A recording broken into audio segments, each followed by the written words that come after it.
que é o capítulo 146, tá? Onde que o título é Quem Segue, tá bom? E nós vamos ver se a gente consegue trazer isso tudo junto para fazer algum sentido pra gente. Então nós vamos começar com a definição de resiliência. O que é resiliência?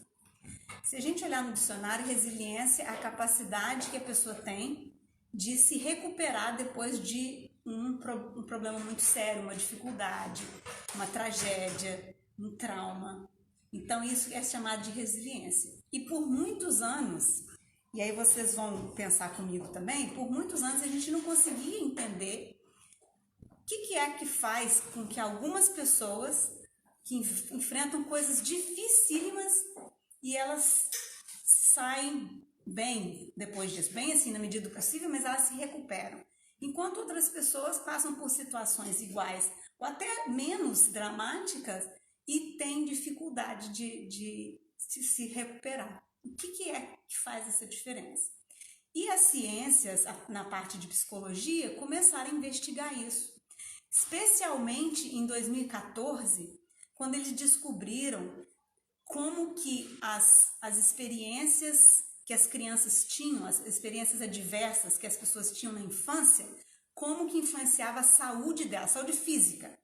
Então, eles viram que existia um link entre trauma e problema de saúde no futuro. A pessoa morrer mais cedo, ter mais problema do coração, diabetes. E isso foi feito pela Harvard. Eles têm um centro dentro da Harvard que é, eu vou falar em inglês porque não sei nem se eu consigo traduzir, que é o Center on the Developing Child. Então, eles estudam o desenvolvimento infantil e quando eles identificaram isso, foi até uma médica em Boston que começou a notar que os pacientes dela, quando ela foi para um bairro mais carente, eles tinham muito mais problema, não só as crianças, né, mas os adultos, do que em outros bairros, que também eram bairros que tinham problemas complicados. E aí eles começaram a estudar, e esse estudo de 2014 levou para esse estudo sobre a resiliência. E eles fizeram uma pesquisa bem profunda e descobriram que a resiliência, se a gente imaginar na nossa cabeça, é como se fosse uma balança. Então você tem a balança, vamos supor, você tem um pezinho aqui, não vamos pensar naquela balança que são dois pratinhos pendurados, não. Aquele assim, ó, que faz assim, né, que tem um negócio aqui no meio. E de um lado, você tem as experiências positivas que ajudam as pessoas, e do outro lado você tem as experiências negativas, os traumas. E eles ficaram tentando entender qual que era a relação disso. Mas eles descobriram uma coisa muito interessante, que às vezes as pessoas tinham muito, vamos supor, aqui é o pratinho das coisas ruins. O pratinho das coisas ruins estava muito pesado. Mas mesmo assim, eles tinham tido muito problema, mas mesmo assim, por alguma razão, eles saíam bem. As coisas positivas tinham sido melhores. Então eles descobriram o seguinte, que quando algumas experiências positivas que a pessoa, a criança especificamente, tem ao longo da vida, elas têm um peso maior nesse resultado para tip the balance, né? Para tirar esse problema do trauma. E aí eu vou falar as três principais que eles acharam. Então a primeira vale para criança, para gente, né?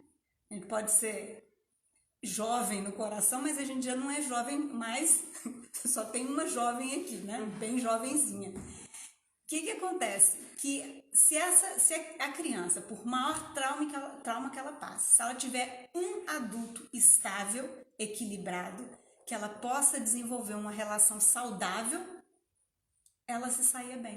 Um adulto, gente. Um adulto. Então, às vezes você não é pai de uma criança, você é simplesmente alguém que essa criança tem na vida, mas se você desenvolve um relacionamento positivo com essa criança, ela desenvolve essas habilidades de lidar com dificuldade. E é isso que eles notaram. Essa foi a maior para as crianças. As outras duas a gente pode aproveitar, porque não tem a ver com um relacionamento saudável com um adulto, né? Que é você ser autossuficiente no sentido de você entender que você é capaz e você ter uma certa percepção de controle. Esse é o segundo fator. E o terceiro foi o que mais me chamou a atenção por causa daqui do que a gente está discutindo, né? Na doutrina espírita, que você ter recursos ligados à fé, à esperança, é o terceiro. Não é interessante? E isso não é, eles estão falando estudo mesmo científico. E se vocês procurarem espiritualidade e bem-estar, pode procurar em inglês se vocês quiserem, vocês vão ver que existem tantas pesquisas com fortes evidências científicas de que a pessoa que tem algum tipo de espiritualidade, ela tem melhor saúde mental, melhor capacidade de lidar com os problemas da vida. Inclusive, não sei se vocês viram isso, em São Paulo, a Associação de Cardiologistas estão colocando isso como um fator para os médicos, conversar com a pessoa se ela tem algum tipo de crença, porque isso ajuda tanto o paciente na hora do tratamento e na hora da recuperação e para enfrentar o que for que acontecer na vida deles, no processo de tratamento deles. Isso, se vocês procurarem Sociedade dos Cardiologistas do Brasil, espiritualidade, vocês vão ver que eles tomaram isso para eles, que isso é uma realidade. Que a pessoa que está ligada à espiritualidade tem esse benefício aí. Então vamos ver como que isso encaixa com a resiliência, né? Eu não trouxe, né? No Céu e Inferno tem a história desse José Maitre, que ele, na vida dele, nessa vida que a gente está falando, ele nasceu numa família de classe média, ele tinha boas condições, teve educação, teve tudo, tinha uma vida relativamente normal, ele era uma pessoa tranquila, mas aos 20 anos de idade ele perdeu a visão. E as pessoas notaram que ele não era revoltado com isso, ele era paciente, ele conseguia, entendeu? Lidar com essa situação de não ter a visão mais. Passou um tempo, aos 40 ele perdeu a audição. Então, o único jeito dele viver, experienciar a vida era através do tato, dos sentimentos, cheiro, né? Mas nada relacionado à visão ou à audição. Mesmo assim, ele era uma pessoa tranquila, as pessoas se davam bem com ele, e enfim, e ele veio a desencarnar por volta dos 50 anos. Na época do Kardec, os amigos dessa pessoa, desse José, resolveram, depois que ele desencarnou, quem sabe a gente não evoca ele para ver o que aconteceu, porque eles estavam nessa época, do Kardec, a gente tem que pensar que eles não entendiam da espiritualidade que a gente entende. Nós somos muito felizes, né? Então eles estavam investigando o que é céu, o que é inferno, o que acontece com uma pessoa que vive desse jeito, o que acontece no outro lado. Então eles resolveram evocar essa pessoa, esse José, e ele apareceu. E aí ele falou assim, explica pra gente o que foi que aconteceu que você ficou tão, com problemas tão sérios assim. Aí ele falou assim, olha, eu sei que vocês estão vendo dessa visão de vocês, mas eu, na realidade, na vida passada eu também perdi a minha visão. E eu vou contar para vocês, porque às vezes vai beneficiar vocês, vai ajudar vocês, no processo de crescimento de vocês. Aí ele falou assim, eu na vida passada, eu nasci numa família, tinha muito talento, nasci com muito talento para as coisas, nasci numa família bem de vida, então eu nunca passei nenhum tipo de necessidade, mas eu abusei demais, eu exagerei demais. Tanto fiz que isso acabou com a minha saúde, acabou com os meus órgãos e eu fiquei cego aos 30 anos. E ele falou assim, só que eu não entendi. Eu fiquei revoltado com Deus, com a divina providência. Por que isso está acontecendo comigo? E ele falou que sem entender naquela época que ele era o responsável por isso. Então ele virou uma pessoa assim, intratável. Ninguém aguentava ele. Ele tratava mal as pessoas que estavam cuidando dele. Tudo dele ele complicava, ele reclamava. E chegou um ponto que ele começou a pensar que a vida não valia a pena. Porque para que continuar se ele não conseguia ver? Mas ele tinha tudo. Ele não conseguia ver que ele tinha umas bênçãos e que ele tinha estragado a saúde dele. Então, depois de pensando nisso, sobre a vida, ele resolveu que a vida não valia a pena e acabou tirando sua própria vida. Quando ele chegou no mundo espiritual, ele viu que tudo continuava e que ele ainda estava cego, que era uma cegueira espiritual. E aí ele começou a olhar e entender e ver que tinha amigos espirituais o tempo inteiro do lado dele tentando ajudá-lo. E esses espíritos falaram assim, olha, existe, Deus é amoroso, tem jeito para tudo na vida, né? E aí explicaram para ele passou por um processo de aprendizado e ele resolveu encarnar de novo. E eles falaram assim, olha, mas vai ser mais difícil, vai ter isso, vai ter aquilo, mas ele se preparou no mundo espiritual. E quando ele nasceu, ele tinha essa fé profunda dentro do ser dele, de que tudo estava do jeito que tinha que ser. E isso aconteceu, que ele terminou a vida com sucesso, né? Vamos dizer assim, né? Chegou no final da vida, ele desencarnou no tempo que era para ele desencarnar, ele atravessou tudo que ele teve que atravessar sem reclamar. E aí a gente se pergunta, como é que ele desenvolveu essa resiliência? Como é que a gente pode desenvolver essa resiliência? E a gente vai olhar esse livro da irmã Dufour, porque obviamente que isso está ligado com algumas coisas que a gente faz ou deixa de fazer, além desses fatores que Harvard falou que existem. Esses fatores, né, que são externos e alguns que são internos, que é a busca da espiritualidade. E eu vou ler só um trechinho, porque para ser fiel ao que ela falou. Então, é no capítulo 35 desse livro, e ela fala o seguinte, os sofrimentos da vida são maiores quando você se culpa. Então, você está passando por um sofrimento, mas quando, além do sofrimento, você ainda fica se culpando, você sofre mais. E ela fala assim, que além de você se culpar, você não se oferece um tratamento de bondade. Porque dessa atitude nasce um sentimento corrosivo de desvalor pessoal. Ela falou que parece que quando a gente está se culpando, a gente está se ajudando, mas ela falou que, na realidade, é muito ruim. Ela usou até a palavra corrosiva, aquela coisa que vai te comendo aos poucos sem você saber. Então você começa, e aí a gente vai ver depois, tá, gente? Que não é tipo assim, você ser isento de tudo, não, isso aí, passar a mão na sua própria cabeça, não é isso, não. O que ela tá falando é que quando você fica com aquela culpa interna, né? Aí ele fala assim, quando você não se valoriza, desenvolve um sentimento profundo de mal-estar. E aí você tende a desejar que as mudanças aconteçam do lado de fora e não dentro de si. E aí o que acontece quando você quer que as mudanças aconteçam fora de você? Ela fala, você espera que tudo e todos mudem para que você se sinta melhor.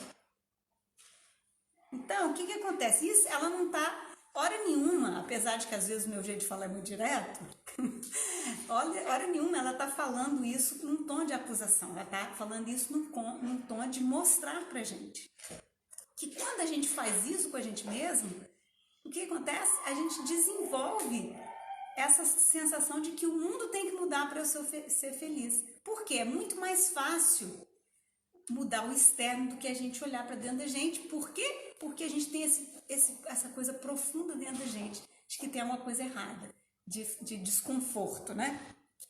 E aí eu vou no Emmanuel para a gente balancear, depois a gente volta aqui na Irmã Dufour. Então nessa página do Quem Segue, do Vinha de Luz, o que o Emmanuel fala? Emmanuel, gente, ele é fantástico. A página é desse tamanho assim, mas daria para fazer uma palestra de 1 hora.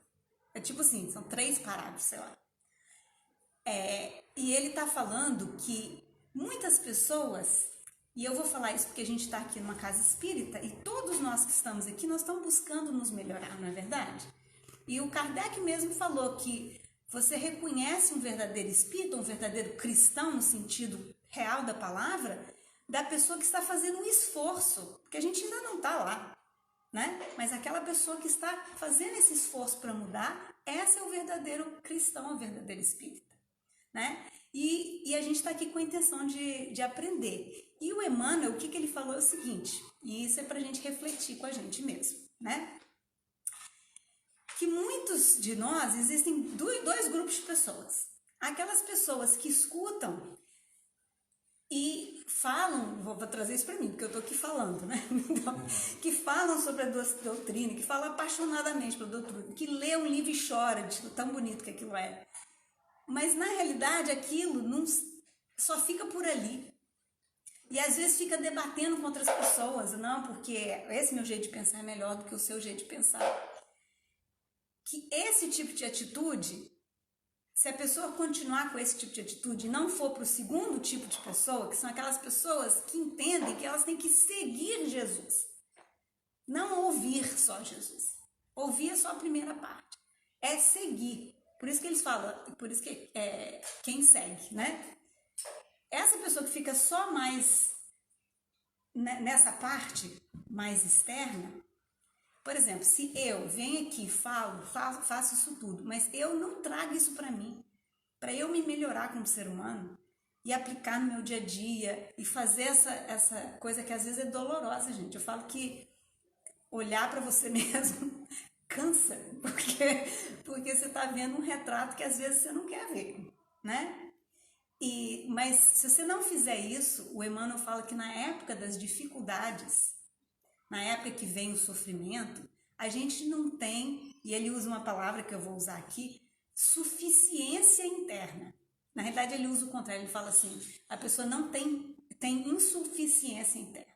E eu achei interessante que, tipo assim, você não tem aquilo, a resiliência, né? A suficiência, a capacidade de lidar com aquilo da maneira como você deveria para atravessar aquilo. Você não tem essa suficiência. E muito importante que ele fala que essa questão de fixar no externo, às vezes é até bem intencionado. E a irmã Cidufo fala isso nessa página. Ela fala o seguinte, que quando eu vou ler porque ela fala assim, ó, essa questão da gente, né, de ficar se martirizando sem realmente olhar o que eu posso fazer, ela fala assim, isso é tão grave que muitas vezes você chama de karma persistente, você chama de karma a persistente tarefa de transformar aqueles que ama, invertendo a ordem natural dos processos de melhoria e crescimento. Então, também eu sempre chamo isso para mim, né? Então é aquele parente difícil, aquele colega de trabalho difícil, que você fala assim, nossa, essa pessoa é meu karma, eu tenho que carregar esse karma. E ela é muito clara aqui. Ela fala assim numa sentença, o seu karma tem a ver com você e não com os outros. Então, o nosso karma não é, e aí depois eu vou complementar ela explicando isso por quê. Nosso karma não é eu tenho que lidar com essa pessoa. Isso não é o nosso karma. Porque vamos imaginar Jesus quando ele veio aqui no nosso planeta. Vamos imaginar que essa atitude de a gente achar que o outro é o karma, imagina Jesus quando ele veio no planeta, se ele falasse assim, Deus, Pai, como que eu vou aguentar essas pessoas? É o meu karma isso? Claro que não. Buda também não teve nenhum tipo de atitude assim. Por quê? Porque eles entendiam que a gente está numa fase de aprendizado. E eles, dentro deles, eles já estavam resolvidos. Eles já tinham suficiência interna, como diz o Emmanuel.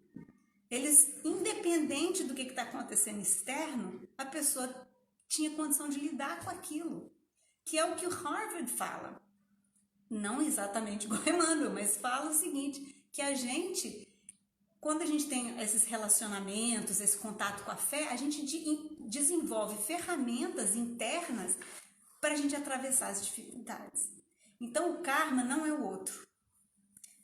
O karma é a gente lidar com a gente mesmo. E ela fala uma coisa mais importante, deixa eu ver que horas são. Não, a gente ainda tem um tempinho. Ela fala o seguinte, que é isso aqui, ó. Seu karma não tem nada a ver com os outros, tem a ver com você. Descubra, olha isso aqui, gente. Isso aqui eu vou anotar. Anotar e pôr assim num lugar que eu consiga ver. Descubra o que você tem que aprender com quem passa pela sua vida.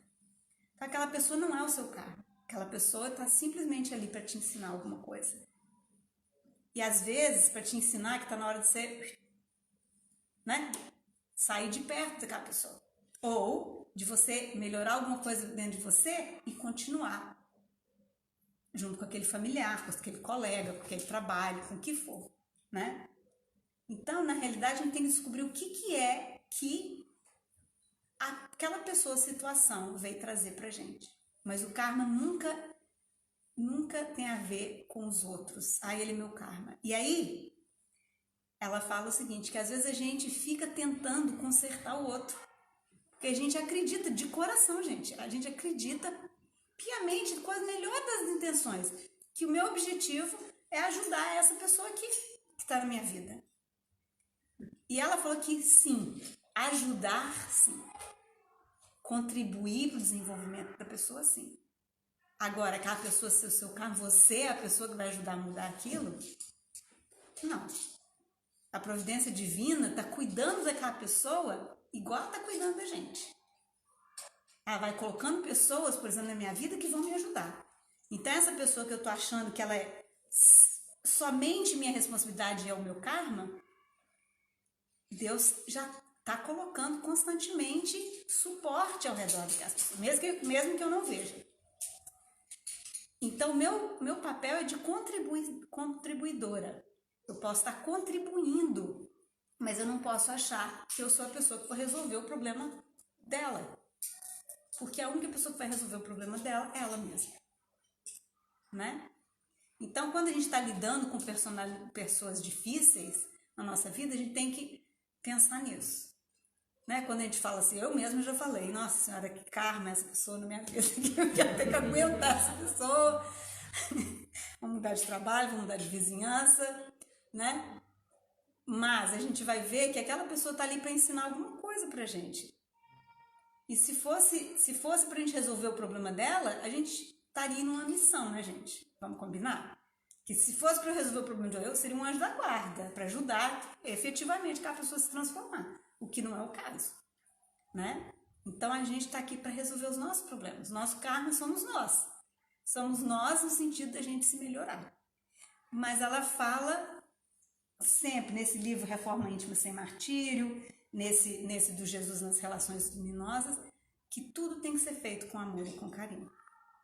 Que a gente não pode achar que a gente vai, de uma hora para outra, arrancar coisas ou hábitos que às vezes são seculares. Às vezes em várias vidas a gente veio fazendo a mesma coisa, que é a única coisa que a gente já sabia fazer. E aí nessa vida, a gente acha que a gente vai resolver assim de uma hora para outra. Em alguma situação sim, em outra situação nem tanto. Então, tanto Emmanuel quanto a irmã Sidufo falam dessa importância da gente entender verdadeiramente o ensino, os ensinos espirituais, o ensino do Cristo e aplicar. Tem uma coisa que em coaching eles falam que é modelar. Então, modelar alguém é quando você, na área profissional, você vê alguém que você admira ou você está querendo ter o seu próprio negócio. Tem alguém que tá lá do jeito que você quer, entendeu? Conseguiu o sucesso que você quer. Aí o que você faz? Eles recomendam que você descubra tudo que aquela pessoa fez, aprende com ela, né? Tudo que aquela pessoa fez, você faz aqueles mesmos passos que aquela pessoa, que muito provavelmente você vai ter os mesmos resultados, né? E aprender através de modelar. E a gente às vezes não tem entendimento que os grandes mestres espirituais, eles vieram aqui pra gente ter como modelo. Então, Jesus veio para ser o nosso modelo, para ser não, ele é o nosso modelo. E os Espíritos falam isso no Livro dos Espíritos. Quando eles perguntam quem é que é o nosso modelo, e os Espíritos falam que é Jesus. Que se a gente seguir, e aí seguir não é tipo assim, eu vou ler aqui o que ele falou, não, é o que Jesus fazia, porque ele vivia o que ele veio ensinar. Ele era o exemplo vivo daquilo que ele estava falando. Não tinha discrepância, porque às vezes eu estou aqui falando e a pessoa, nossa, ela é tão bem resolvida. Não. Isso é um entendimento intelectual. Mas a vivência tem a ver com a maturidade espiritual, né? E ele fala que a gente deve seguir ao Cristo. E a pessoa que segue ao Cristo é aquela pessoa que tem a suficiência interna, é que tem a resiliência. É que quando vem um problema, ela consegue entender que existe um retrato muito maior do que às vezes naquele momento a pessoa está vendo. E aí vem à cabeça um outro ensinamento do Cristo, quando ele fala acenda a sua candeia enquanto é dia. Porque quando chegar a noite é mais difícil. Então, enquanto você não está em sofrimento, é o horário de você, nas pequenas coisas da sua vida, aplicar isso. É acender a sua luz, é firmar a sua fé, é perdoar as coisas pequenininhas, né? É quando você, sei lá, bateu o seu carro, vamos pegar assim, bate na madeira aí para ninguém bater o carro. Mas vamos supor, você bate o seu carro, para você, tudo bem, você vai ficar nervoso, você vai ficar chateado? Sim, mas aquilo não transformar numa bola de neve tão grande que pode te dar um problema de saúde até. É praticar nas pequenas coisas. Às vezes quem tem filho é ótimo para praticar isso, gente. É uma excelente oportunidade de praticar uma coisa que você está planejado e muda completamente o plano. É você desenvolver essa paciência nessa hora, enquanto é dia, enquanto o sofrimento maior não vem. E aí, eu vou terminar, tá quase na hora de terminar, olhando, eu nunca tinha prestado muita atenção nessa parte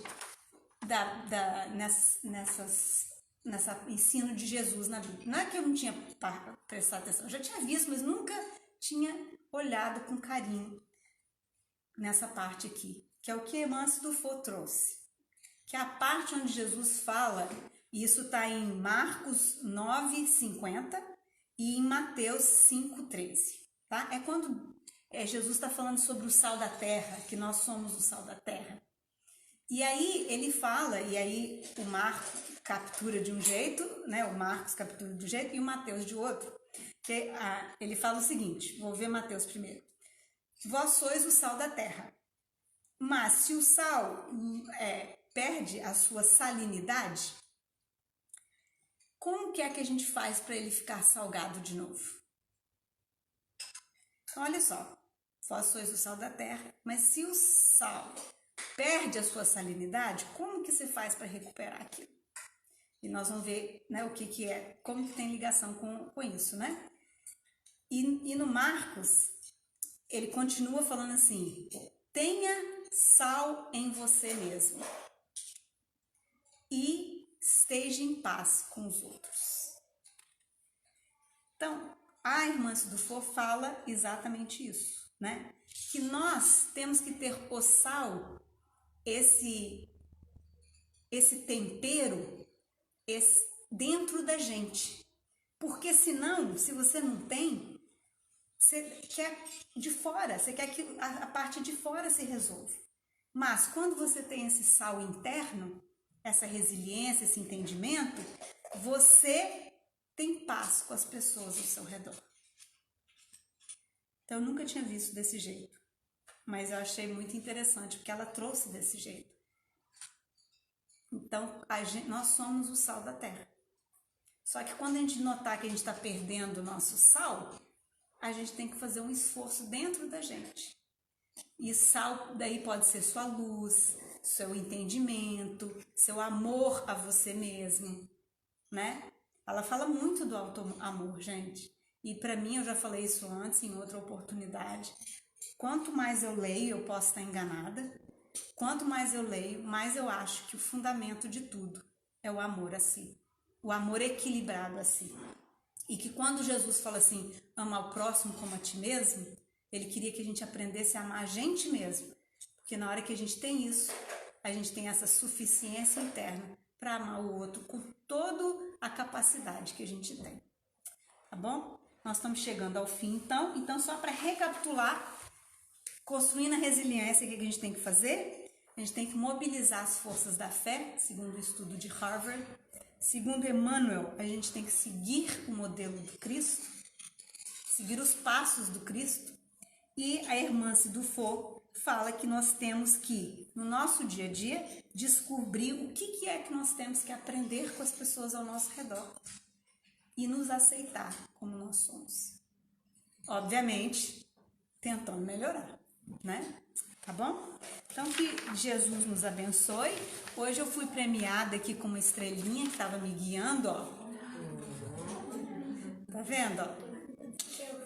Isso, ela trouxe uma estrelinha, essa estrelinha que estava me guiando aqui na palestra. E agora nós vamos fazer nossas vibrações, tá bom? Então, quem estiver em casa, se quiser participar também, nós vamos então nos conectando mais uma vez com os mentores dessa casa, os nossos mentores pessoais. E nós vamos pedindo a esses mentores que nos ajude a elevar a nossa vibração, a nossa frequência, para que possamos nos conectar com os espíritos maiores que trabalham pelo bem do nosso querido planeta. E a gente vai sentindo essa conexão com os espíritos, com a ajuda dos mentores aqui da casa e com os nossos mentores pessoais. E à medida que a gente sente essa elevação no nosso pensamento, nós vamos pedindo a esses espíritos que nos ajudem ainda mais, para que nós possamos nos conectar com Jesus. E com a ajuda do Mestre, que a gente possa vibrar muito amor para o nosso planeta Terra e por todos os habitantes, tanto encarnados quanto desencarnados.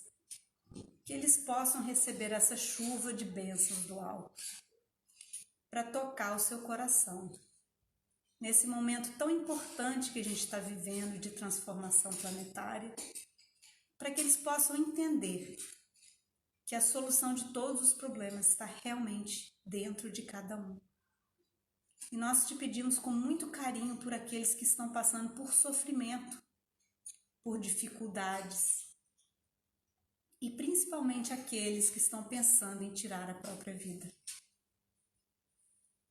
Que eles possam ser fortalecidos em sua fé, na sua esperança, e criar essa resiliência dentro deles, para atravessar esse momento, que é apenas temporário. Nós pedimos também por todos os líderes espirituais e todos os líderes mundiais, todas as pessoas que são influenciadoras de opinião, que eles de algum modo possam ser tocados em seus corações, para que eles possam contribuir com o trabalho a ser feito. Finalmente, nós vamos trazendo isso para perto de nós, vibrando muito amor pelos nossos amigos e nossos familiares. E nós pedimos então a Jesus e aos mentores maiores que nos ajude com essas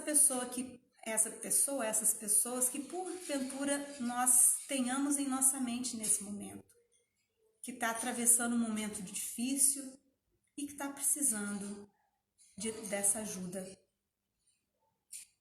Que eles possam receber esse benefício do alto. E nós sabemos que quando vibramos amor, a mão que doa uma rosa, o perfume fica nessa mão. Então nós sabemos que os mentores também nos auxiliam. E nós agradecemos por esse auxílio. E nós pedimos que fiquem conosco durante a semana, nos inspirando e nos guiando. Que assim seja. Graças a Deus. Tem algum recado, Rodrigo? Tem que parar aqui, né? Não, eu posso. Vamos virar também. Ok. Na câmera também. Gente, boa tarde ainda. Então, muito legal ver todo mundo aqui, a casa aumentando cada vez mais. Vou baixar. Muito legal ver todo mundo aqui, novas faces aqui. Muito obrigado por terem vindo.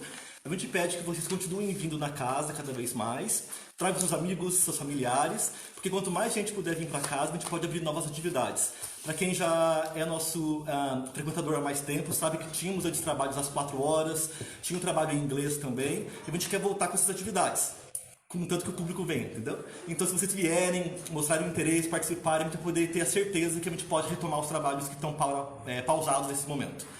E a segunda coisa que eu queria pedir para vocês é um auxílio, porque quem não conhece a casa, a gente tem um trabalho aqui que se chama Breakfast Pack. Então, ao fim de cada mês, a gente distribui um kit com alguns itens de higiene pessoal e alimento lá no Victoria Market, para quem mora na rua, dos homeless aqui de Melbourne. Mas esse trabalho está sendo um pouquinho desafiador nesse momento, porque a casa está com um pouco de dificuldade de dinheiro. Então, se você puder fazer qualquer doação, qualquer valor que você puder auxiliar, vai ser muito bem-vindo para que esse trabalho não pare. Porque hoje a gente começa já a pensar que talvez tenha que parar esse trabalho, infelizmente, por falta de fundos. Por causa dos lockdowns que a gente teve aqui em Melbourne, a gente acabou não tendo como receber doações e a casa vive de doações. Então, quem puder ajudar, vai ser muito bem-vindo.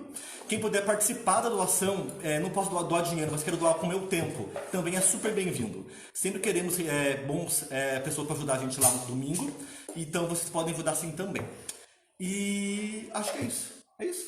Beleza? Então é isso, obrigado e continuem vindo. Você que está em casa, vem também que a gente está esperando por você. Tchau.